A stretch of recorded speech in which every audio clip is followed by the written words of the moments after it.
Representative Khanna right now. He's part of the leadership of the House Progressive Caucus. Congressman, thanks so much for joining us. The White House said today that passage of this bill is just the beginning and that they're looking ahead to implementation. So how soon do you think Americans will start to feel the impact of this?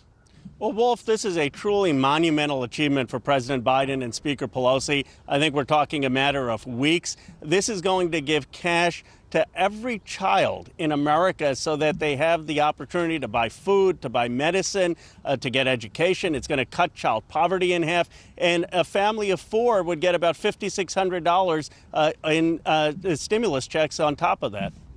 Ahead of the final vote, the House Minority Leader, Kevin McCarthy, said, and I'm quoting him now, he said, "History will not be kind to what transpires here today." So what do you say to that?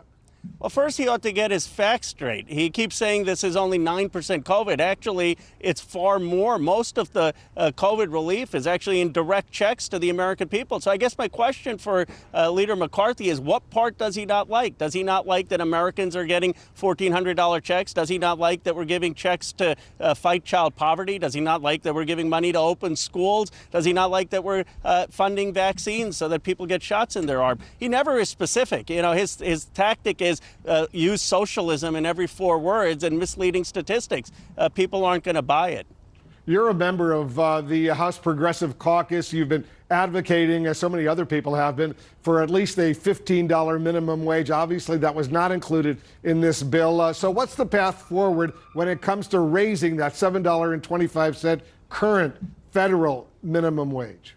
Well, if it's so important that we raise that wage because workers deserve it, their productivity is higher, and we have to increase the wage if we want sustainable economic development and actually to tackle structural inequality, I believe we have to do it with 50 votes. We have to do it through reconciliation. We have to be willing to overrule the parliamentarian. Well, if my question is, if you didn't get a single Republican voting for such a monumental bill that's going to cut child poverty, do we really expect them to vote for a wage increase? So we're going to work towards the next reconciliation and making sure a $15 wage is in there. But you might not even get 50 Democrats to support it. At least 2 Democrats in the Senate are continue to say they're opposing that $15 minimum wage. Well, we can look for a compromise in terms of small businesses that are effective. Let's talk about tax credits for small businesses. Let's talk about what we can do in terms of the schedule for small businesses. I think that there is a way to have a compromise within the coalition, but that will only happen if they know that we can pass this with 51 votes. So beyond the $15 minimum wage, what's your next biggest priority? I'm talking about you and your Progressive Caucus colleagues.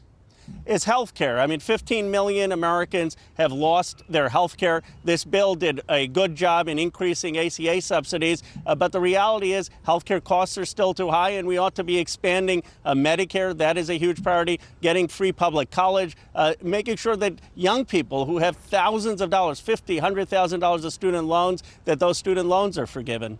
You got a lot on your wish list right now, right there, but congratulations on the win today.